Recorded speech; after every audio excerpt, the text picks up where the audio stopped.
Hi, fellow pickles. My name is Sarah, Pearls of Wisdom in Food. And have you ever heard of the saying halt? And I add an S to it, so it's either halts or shalt. Hungry, angry, lonely, tired, sick, or stressed. So all of those things, sick or stressed, hungry, angry, lonely, tired, are all things that could affect your food plan, heretofore planned, tracked, packed, prepped for the day, but something threw you off course. Something happened, a phone call, a boss, a coworker, a sick child, a husband, a spouse, somebody, a traffic encounter, bad weather, canceled plans, all kinds of things could make you sick, stressed, hungry, angry, lonely, tired. Now, are you a card-carrying licensed person that is allowed to go off track because life enters and throws you a little bit of a curve? I don't think so. In fact, I've never even seen that license to carry, license to whine, license to change it up, license to just drop everything and get into the drama of something and forget that you need to keep your food in order.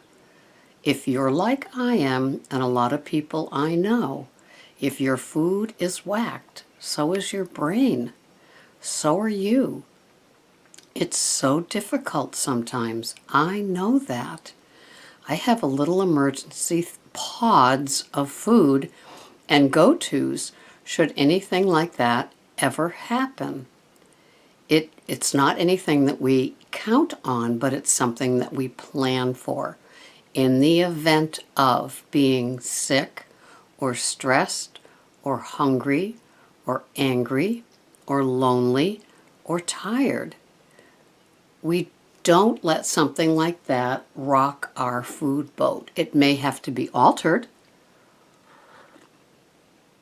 Say it's something a little bit lighter, nothing too serious. Say you had a date to go out with some girlfriends and you were going to go to a restaurant and you did your tracking good food person diligence, and you went online to their website and you found something that was appropriate for your food plan, and you factored it in to either your smart points or your macros, meaning carbs, fats, proteins, or your calorie count, or your when you've had something rare and appropriate, when was the last time, is this another time to have it, and you factored it in.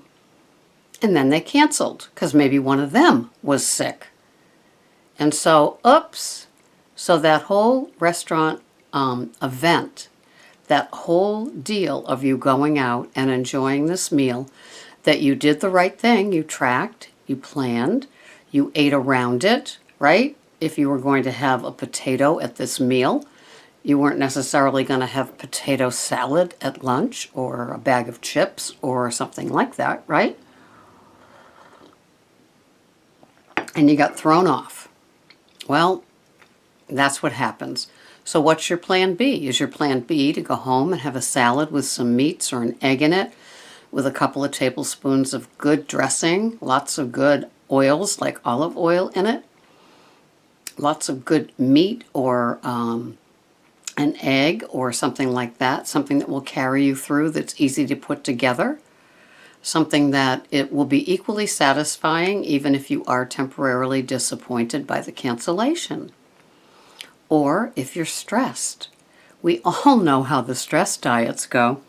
Interestingly, I was listening to a podcast of this person being interviewed by this psychologist, and he was asking her how her food goes.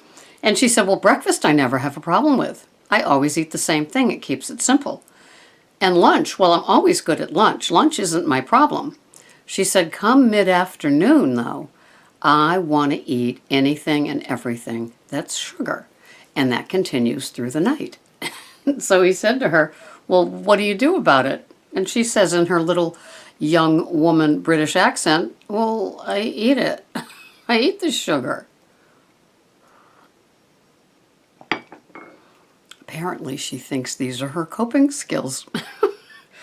So, anyway, at 24, she already knows that she needs to do something, wants to do something, but has no idea how to do something, much less the motivation to do it. But anyway, it's just kind of funny because it's like, yeah, breakfast is never a problem. Lunch? No, I seem to do really well through that. And then what happens at 2, right? Now, I know for me, my 12 to 5 is my dangerous time.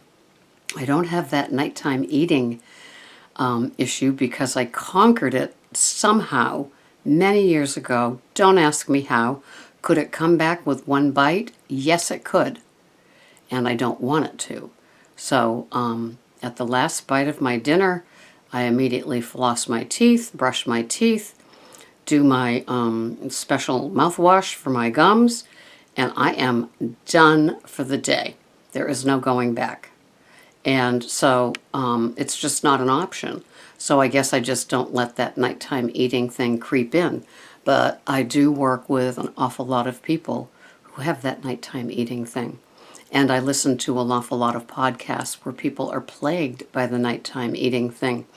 And it is such an alone journey into undoing it. Because usually you're on your own. You're not sitting there with 3 other people. Although I work with somebody that has ice cream every single night with her mother, who's in her 80s, and her sister, who lives with her twin sister, and her 2 sons. And they all have ice cream every single night, watching TV. And she thinks she's put on 30 pounds. So I said to her, what if you didn't have the ice cream? Would it hurt your mother's feelings? And she said, well, no. Well, yes. Well, oh, I don't know.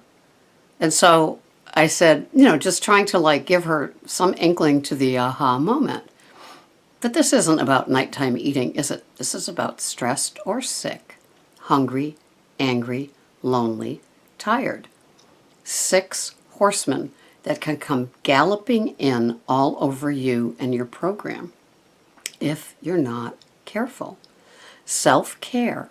Self-care is at the bottom, the root of all of my issues. If I'm not getting enough sleep, if I'm not getting enough walks in where I listen to my podcast, if I'm not getting enough alone time on my couch where I can do my guilty pleasure reading, which is usually about food, if I'm not getting enough alone time to when I do my cooking, when I do my steaming of things, that is saying, Sarah, I love you, and I'm going to take care of you because nobody else is getting up at 3 or 4 in the morning and steaming my organic broccoli or my beans. I know, surprising, huh? But that's just how it is here. Maybe you've got somebody that is steaming your organic veggies for you. But so my dedication and devotion to this whole food deal is 24/7. And I'm lucky that my job is kind of the same too. So that's what I do. I have to make sure that I don't get hungry, angry, lonely, tired, sick, or stressed because it's not pretty and it's not good and it's not safe and I don't feel good. I don't like being derailed, but life does derail me, of course.